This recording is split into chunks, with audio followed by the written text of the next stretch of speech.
트럼프 대통령도 상당히 상황들을 다 미리 다 보고 있었다고 생각을 합니다. 왜냐하면 결국은 이의 제기를 할 상원의원 또는 이의 제기를 할 하원의원들을 지난 2달 동안 상당히 많이 이렇게 확보를 하는 작업을 했거든요.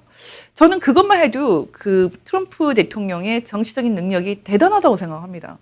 2달 동안 각종 소송에서는 지거나 아니면 기각되거나 했지만 그 사이에 엄청나게 많은 미국 국민들의 지지를 얻으면서 그래서 정치적으로는 계속 승승장구를 했다고 봅니다. 그 중에 하나가 텍사스 주가 당사자가 되어서 다른 경합주들을 소송하는 그런 일이 있었죠.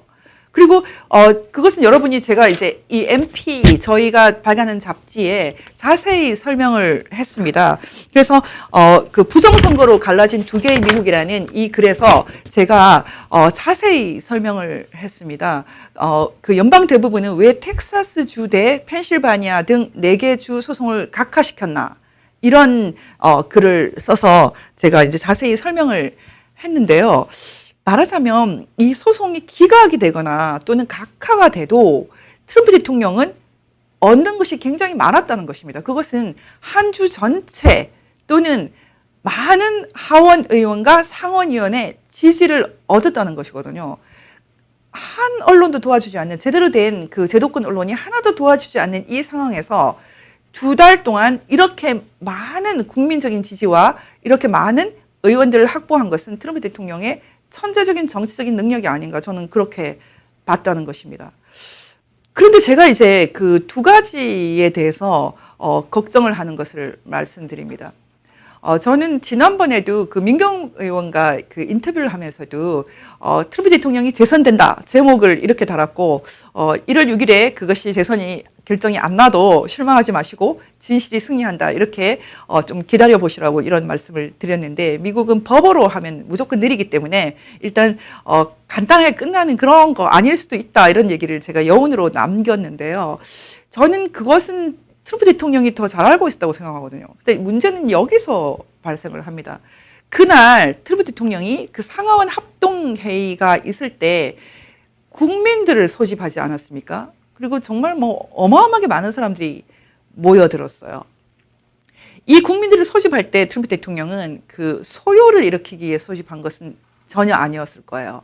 일단 언론들이 도와주지를 않기 때문에 이 언론에 좀 환기를 시켜야 되는 것 당연히 있지만은 더 중요한 것은 그 상원, 하원 의원들에게 긍정적인 의미에서 힘을 주기 위해서 이렇게 많은 미국 국민들이 당신들을 보고 있다. 당신들도 모두 정치인이 아닌가. 그러니 힘을 내서 당당하게 이의 제기를 해라. 이런 의미였을 것입니다. 그리고 실제로 아리조나 주부터 이의 제기에 바로 들어갔거든요. 만약 7개 주가 경합주가 모두 이의 제기를 하면 그것만 해도 14시간이에요. 말하자면 1월 6일 결정 불가능하죠. 1월 7일로 아마 넘어가서 하룻밤 또 잤어야 될 겁니다. 그런데 여러분이 이제 이 부분은 저는 아마 이 부분 때문에 계속 고민을 하고 있는데 그때 사실상 그 미국 역사상 처음이라고 해도 과언이 아니거든요. 의사당에 이렇게 이 사람들이 난입을 했다 이렇게 되어 있거든요. 저는 사실은 개인적인 견해로는 좀 기획된 것이 아닌가 저는 그렇게 보고 있었습니다. 왜냐하면 그 시점이 너무 절묘했거든요. 아리조나에서 이의 제기를 시작하자마자 얼마 안 있어서 이 사태가 터지지 않았습니까? 그 시점이 너무 절묘했기 때문에 저는 이의 제기에 들어가면 2시간에 걸쳐서 어마어마한 증거들이 이렇게 쏟아지거든요. 그 상황들이 깜짝 놀랄 만한 그런 얘기들을 14시간을 하면 어떻게 되겠습니까? 말하자면 지금까지 언론이 완전히 봉쇄했던 스토리들이 다 풀려 나오는 것이 되지 않습니까? 그런데 아리조나 때부터 벌써 막아버리기 때문에 저는 기본적으로는 이 상하원에서 모든 국회의원, 의회 의원들, 미국 상하원 의원들과 미국 국민들이 이 얘기를 듣지 못하도록 하는 기획이 아닌가 그런 생각을 기본적으로 했습니다. 아주 구체적인 증거들 이런 것들을 얘기를 하지 못하도록 한 게 아닌가. 이 그 상한 합동회의를 통해서 아주 좋은 베스트 가장 좋은 결과가 나와서 그 다시 주의회에서 이것을 논의할 수 있는 그런 길이 열린다. 이것은 뭐 최선이기 때문에 기대를 하지 않는다 하더라도 이 상하원 의원들이 이의 제기를 하고 많은 실질적인 문제들을 확인을 할 수 있는 14시간을 확보를 했는데 이 의회 소요 사태 때문에 이 기대가 멈췄죠. 제가 지금 고민하고 있는 것은 이것입니다. 트럼프 대통령이 이것을 전혀 예상하지 못했다면 또 이것이 기획된 것이고 또 상대편의 반격이라면 앞으로 트럼프 대통령이 이 상황을 극복을 할 수 있을까?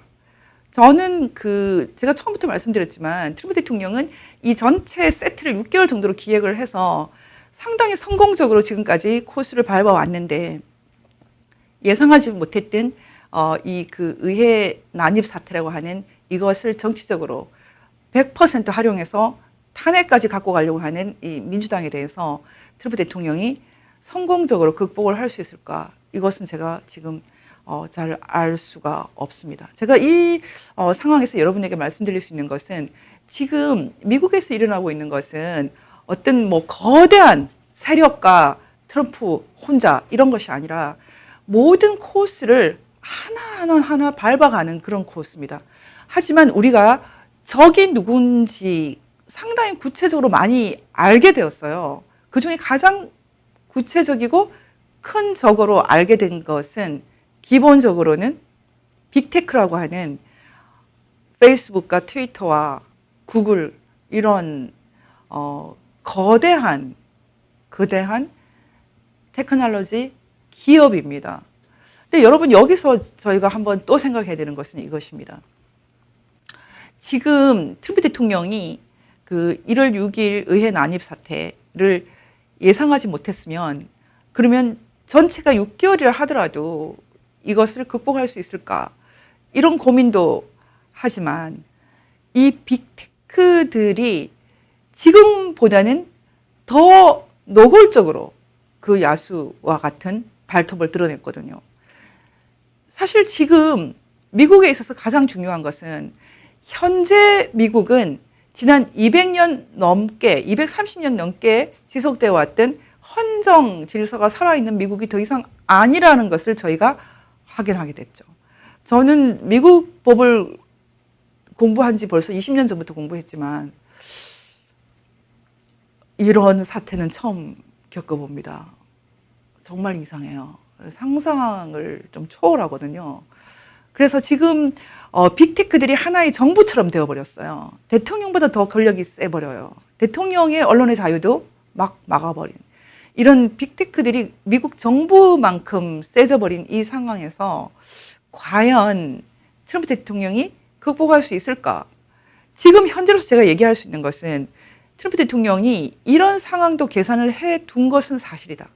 제가 왜 그런 생각을 하게 됐냐면 이 FBI라든지 그 정규 수사기관에서 선거 부정을 형법적으로 다루어 주지는 않아도 최악의 경우를 대비할 수 있는 군대를 점검하는 것을 하지 않았습니까? 말하자면 국방부 장관을 교체를 했죠. 지난 2달 사이에. 그리고 D&I 국장을 확실히 자기 사람으로 갖고 있죠. 저는 이런 상황을 봤을 때는 트럼프 대통령이 또 다른 안을 갖고 있을 수 있다 이런 기대가 있지만 기본적으로 너무나 힘든 상황이 왔다라는 것을 우리가 인정을 해야 된다 이렇게 생각합니다.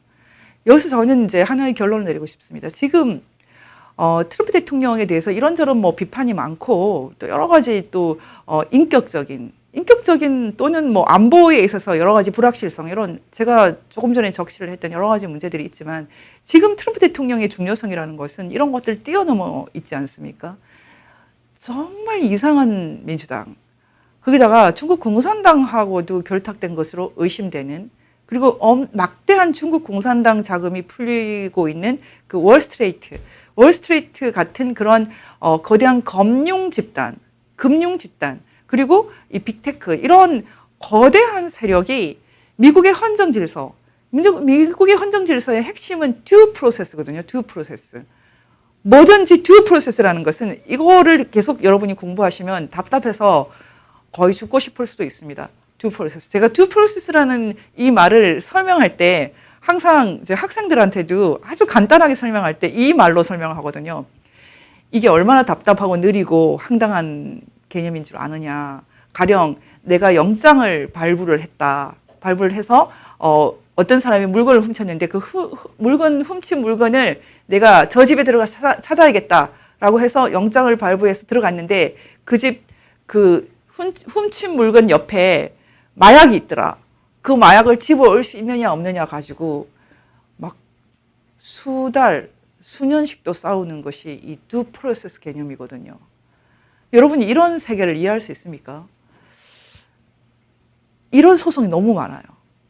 그리고 제가 여러 번 이제 얘기를 했는데, 미국의 미란다, 우리가 늘 요즘에 미란다 원칙을 다 알거든요. 당신은 뭐 변호를 받을 자격이 있고, 묵비권을 행사할 자격이 있고, 이런 미란다 원칙이라는 거 있지 않습니까? 이것도 미란다라는 이 흉악범이 뭐 강간하고 뭐 납치하고 이런 흉악범이 계속 이 듀 프로세스를 인용을 해가지고, 제대로 된 변호를 못 받았다. 뭐, 이런 여러 가지 이제 듀 프로세스를 인용을 해가지고요. 결국은 무죄 석방이 되거든요. 나중에 이 사람은 뭐 1년도 안 돼서 이렇게 총 맞아 죽습니다.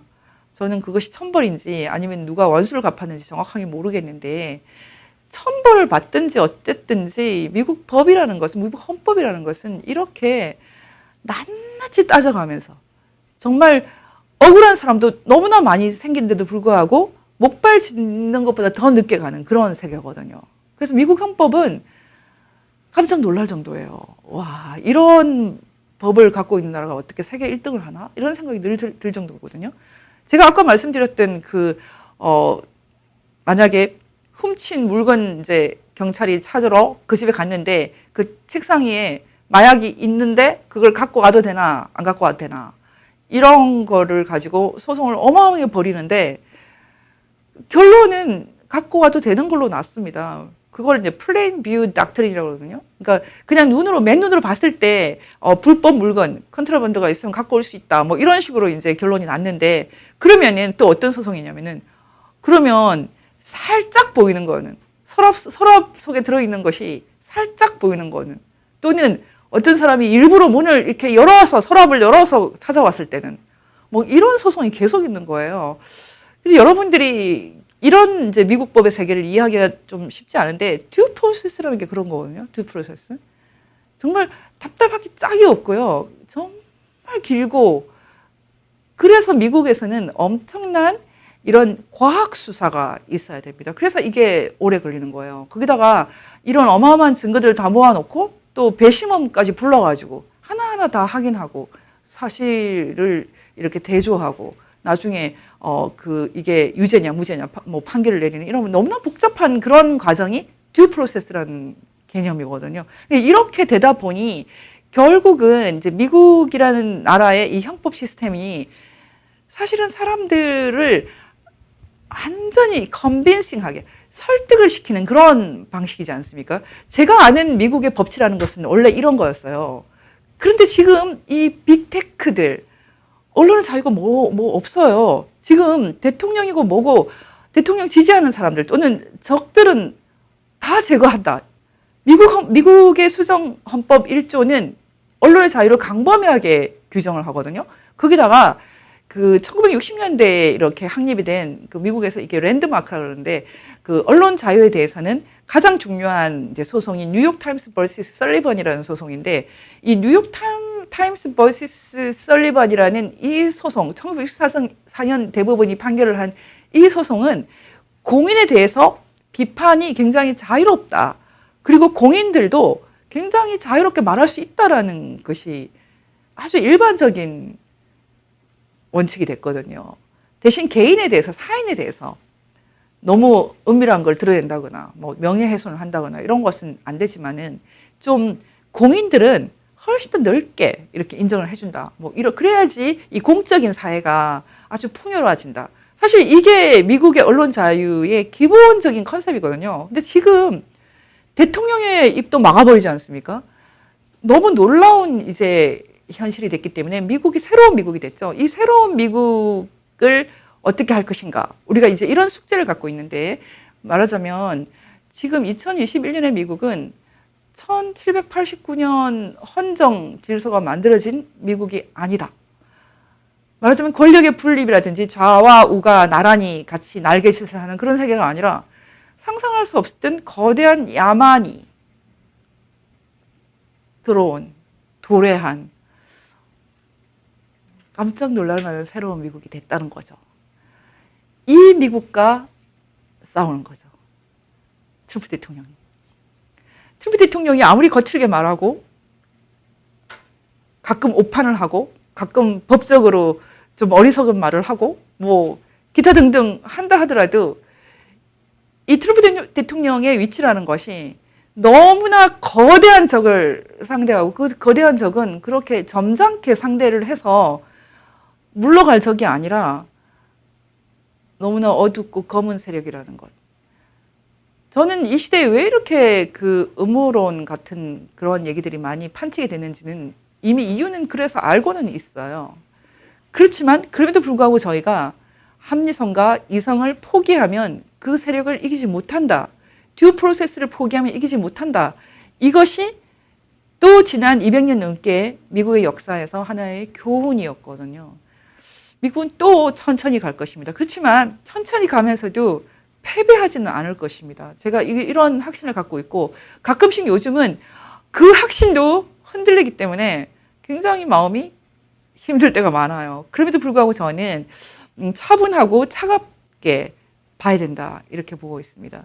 여러분들이 제 의견에 동의하거나 동의하지 않거나 그것은 자유롭지만 기본적으로 말씀드릴 수 있는 것은 다시 한번 확인해 드리는 것은 확인되지 않은 얘기에 너무 귀를 기울이시면 안 된다는 것입니다. 제가 마이크 펜스 부통령의 이 성명을 자세히 읽어드렸지만 마이크 펜스 부통령은 이 법적으로나 정치적으로나 지난 4년 동안 신뢰를 하거나 결례를 했다거나 대통령에 대해서 저는 발견하지 못했어요. 어떤 사람들이 뭐 어떤 이메일에 어떤 의견이 있다 이런 얘기를 하지만 그 정도는 저도 트럼프 대통령에 대해서 너무나 여러 차례 분노를 했고 와 정말 차라리 그 탄핵되고 펜스가 대통령 되는 게 낫지 않나 이런 생각을 안 해본 것이 아니거든요. 충분히 해볼 수 있는 생각이지만 어쨌든 지난 4년 동안 이 트럼프 체제는 지켜졌거든요. 그것은 단지 인간의 힘을 넘어서는 거대한 하나님의 힘이라고도 볼 수 있을 것입니다. 여러분들도 악이 아무리 기승을 부려도 결국은 하나님이 승리한다. 예수 그리스도의 세계가 승리한다라는 확신을 가지시고 너무 일희일비하지 마시고요. 그리고 확인되지 않은 얘기에 너무 귀를 기울이지 마시고 차갑게 이 사태를 직면했으면 좋겠습니다. 제가 마지막으로 그 오늘 제목에 대한 해설을 짧게 정리를 해드리겠습니다. 유대 기독교 전통을 포기하고 있는 미국. 여러분은 정말로 미국이 지난 수세기 동안 말하자면 종교의 자유, 신앙의 자유를 얻기 위해서 그 고생을 해서 유럽에서 배를 타고 건너온 이 청교도의 후예들이 하나님을 좀 마음껏 믿자, 좀 시원하게 즐겁게 믿자. 그 성공회라는 국교에서 벗어나서 우리는 더 자유롭고 더 풍요로운 그런 신앙생활을 좀 해보겠다라고 했는데 이들은 어떻습니까, 여러분? 지난 200년 미국의 역사는 이 주데오 크리스티아니티라는 이 전통이 흐려지고 아주 자꾸 희미해지는 그런 시대 아니었나요? 여러분 어떻게 생각하십니까? 지금 미국에서 기독교라는 것은 너무나 횡행해야 돼서 정말 뼈다귀만 남았습니다. 거기다 미국의 그 아주 경건한 크리스천들이 이 사태에 대해서 우리는 결연히 싸우겠다 이렇게 생각하는 사람들이 아니에요. 어쩌면 그것이 아마 제가 아까 말씀드렸던 듀 프로세스 정신과 비슷할 텐데 정말 경건하지 못한 사람들이 헌법을 악용해서 계속해서 성경적인 세계를 부정하고 심지어는 가족 질서 그리고 성별 질서까지 모두 다 부정하고 있을 때 미국의 기독교인들은 도망을 갔죠. 도망. 아, 애들 공립학교 못 보내겠어. 그냥 홈스쿨링 할래. 미국 기독교인들의 특징은 도망이에요. 제가 공부할 때도 어떤 분이 저는 이제 그 뻔뻔스럽게 동성 결혼 전 반대하는데요. 이런 걸 수업 시간에 막 말하거든요. 제 스타일이. 제가 가족법을 들었거든요. 패밀리로. 그런데 교수님이 쉬쉬해야 된다는 거예요. 쉬쉬해야 돼. 우리끼리 얘기인데 나도 반대해. 근데 말하면 안 되지. 막 그렇게 얘기하시더라고요. 이메일을 보내세요. 제가 웃었는데 이런 사람들이 미국 기독교인이라는 거죠. 그들은 너무 디센트하고 제가 오늘 시간이 많으면은 이것을 다 여러분에게 이제 우리가 미국을 이해할 때 이 정도 단어들을 좀 환기를 해야 되겠다라고 생각했던 것이 이거거든요. 여러분 첫 번째 인테그리티라는 단어가 있는데 계속 이제 그 트럼프 대통령이 계속 말씀하셨던 게 선거의 인테그리티를 보장하고 싶었다. 근데 이 인테그리티라는 단어는 사실 번역이 안 돼요. 이걸 번역할 때 어떤 사람은 뭐 진실성, 염결성, 무결성, 뭐 여러 가지 번역하거든요. 근데 저는 이 인테그리티라는 단어를 미국 사람들이 정말 좋아한다는데 제가 유대 기독교 전통이라고 말을 할 때 이 단어를 빼고는 설명할 수가 없거든요. 근데 인테그리티라는 말이 정직성, 아니스티하고도 다르고 진실, 트루스하고도 다르고 도대체 이게 뭐지? 제가 생각하는 인테그리티, 제가 번역을 하면 어떻게 저는 번역하냐면 앞뒤가 같다, 극과 속이 같다 이런 말로 번역해요. 사실 미국 기독교 전통, 유대 기독교 전통의 핵심은 미국 기독교 전통의 핵심은 인테그리티거든요. 앞과 뒤가 같고 속과 겉이 같아야 돼. 딱 깔맞춤이어야 돼. 뭐 이런 거. 그러니까 번역이 잘 안 되지만 지행합일, 생각하는 것과 행동하는 게 같아야 돼. 그래서 정직성이라든지 솔직함, 뭐 진실함보다 더 좀 걸쭉한 느낌이 드는 그런 단어예요. 인테그리티라는 게. 말하자면 이번에 여러분이 미국 선거가 지금 부정선거인지 아닌지 더 이상 의심하는 사람이 이제 없다고 저는 보는데 그 이유는 너무 단순합니다. 왜냐하면 민주당 측에서 내세운 구호가 어떻게 되어 있습니까? 민주당에서 내세운 구호가 저는 처음에 그 구호를 듣고 막 웃었거든요. 그 구호가 모든 표를 계산해야 된다 이거예요. 모든 표를 계산해야 된다. 이 구호 자체가 불법이에요. 말하자면. 안 그렇습니까 여러분? 불법표 그리고 잘못된 표가 섞여 있으면 솎아내야죠. 그게 불변의 진실 아닙니까? 그런데 민주당 쪽에서는 있는 표는 다 세라고 했거든요. 그 자체가 뭐 부정을 인정하는 거죠. 말하자면 부정선거보다 더 위험한 존재가 트럼프다. 뭐 이렇게 본 거 아닌가요? 이게 바로 민주당의 입장이죠. 저는 그래서 트럼프 대통령이 합법적인 표만 세워야 한다. Legal vote should be counted. 이런 식으로 계속 얘기를 할 때 반대편에서 모든 표는 계산되어야 한다. 제가 그 얘기를 듣고 이 판은 끝났다 이렇게 생각을 했거든요. 말하자면 이미 부정선거냐 아니냐는 중요하지도 않네. 그렇게 생각을 했어요. 그래서 재검표하라 그러면 모든 표를 세고 있으니 그리고 베리피케이션, 검증하라 그러면 하는 척만 하지 않습니까? 기계를 내놔라. 싫다. 이렇게 나오지 않습니까? 그러니 부정선거는 이미 인정이 된 거죠. 여러분 지금 이제 미국이 이 거대한 적들이 등장을 한 이 상태에서 여러분은 어떻게 보십니까? 트럼프 대통령이 이 사면 초과를 뚫고 나갈 수 있다고 보십니까? 그렇게 하려면 그 잠들어 있던 기독교인들, 잠들어 있던 그 샤이 크리스천들이 용감해져야 되겠죠. 모르겠습니다. 저는 아무리 용감해져도 의회 난입까지는 안 했을 거라고 좀 보는데 그게 분명히 기획이 있다고 보는데 어쨌든 용감해지지 않으면 해결이 안 됩니다. 저는 미국 사람들이 왜 공립학교를 포기를 할까? 왜 동성애자들이 옆집에 이사 오면 이사를 가버릴까? 왜 저렇게 자꾸 도망가고 미국 사람들이 계속 도망가서 이제는 메이플라워호를 타고 뭐 유럽에 가면은 세상에 나옵니까? 한국에 오면 자기 세상에 나와요? 이제 갈 데가 없는 거죠. 갈 데가 없으면 싸워야죠. 이런 상황이라고 저는 생각을 합니다. 제가 integrity, decency, blasphemy, hypocrisy, political correctness, identity politics 이 6개 단어를 여러분들에게 보여드리는 이유는 지금 미국의 기독교 전통이라는 개념을 이해하려면 이런 단어들을 알아야 돼요. 지금 트럼프 대통령을 막 비판하고 뭐 트럼프 대통령은 엽기적이다 이렇게 말하는 사람들은 자신들이 굉장히 디센트하다고 생각하거든요. 디선시. 굉장히 세련되고 좀 멋지다고 생각해요. 고상하다고 생각하거든요.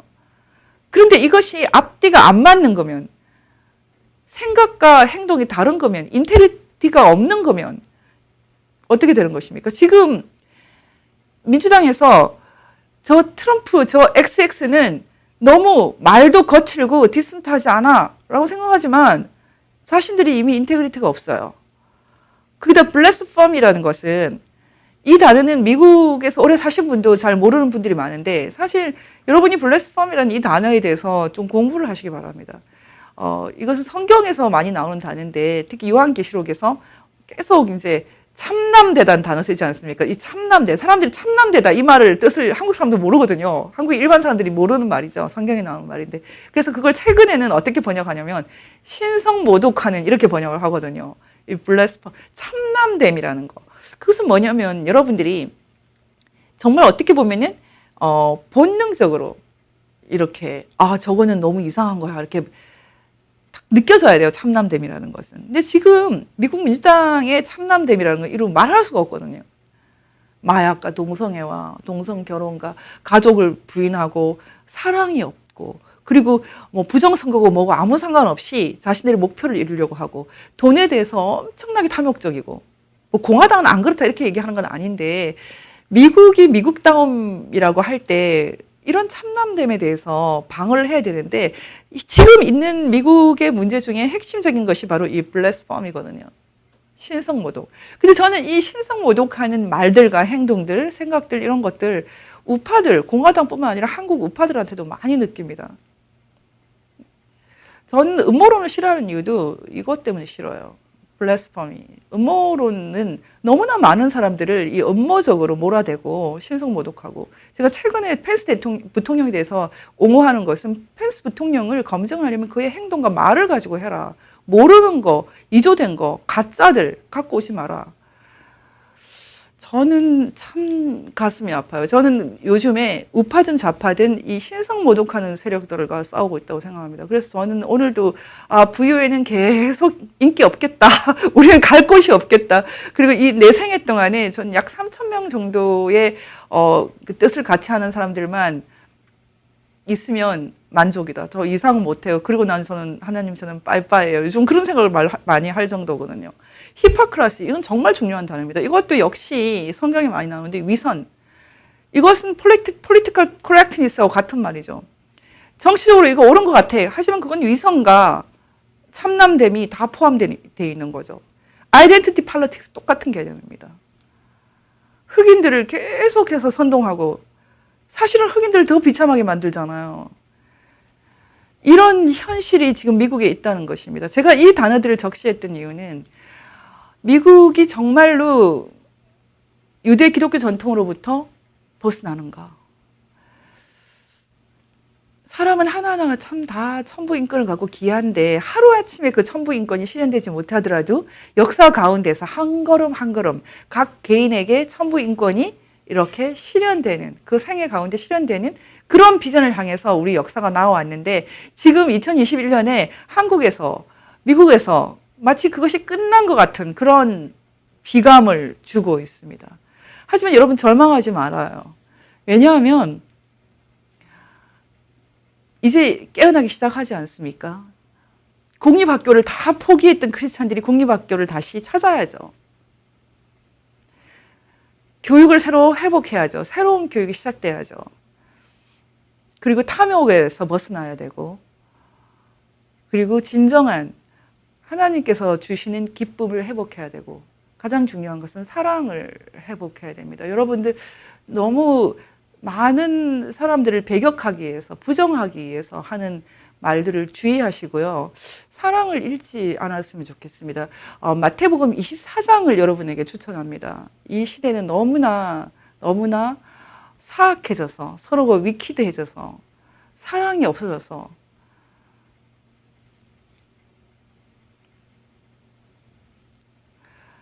어떻습니까, 여러분? 그것이 바로 종말이라는 거죠. 저는 역사는 계속 진행될 것이고 예수 그리스도의 사랑은 계속 있을 것으로 봅니다. 이번에 상하원 합동회의를 보면서 마지막으로 기도를 하는 채플린이 와서 기도로 마무리하는 걸 보면서 저는 너무나 슬펐어요. 새로운 대통령이 뽑히는데 아무도 기뻐하지 않았고 아무도 밟지 않았어요. 그리고 그 기도가 정말 덜티하게, 지저분하게 느껴졌어요. 그 마지막 예수 그리스도 이름으로 기도를 못해요. 미국에서 지금 기도하자 그러면 We prayed in Jesus' name을, 예수 이름을 말을 못해요. 뭐 supreme name, holy name 이런 걸 쓰고 있어요. 예수님이 사랑이십니다. 제가 전도사도 아니고 목사도 아닌데 자꾸 이런 얘기를 하게 되는데, 어쩌면 미국의 헌정 질서도 그렇고 한국의 헌정 질서도 그렇고 사랑을 회복해야지만 돌아오지 않을까? 요즘에 제가 그런 생각을 해봅니다. 오늘은 여기에서 마치겠습니다. 감사합니다.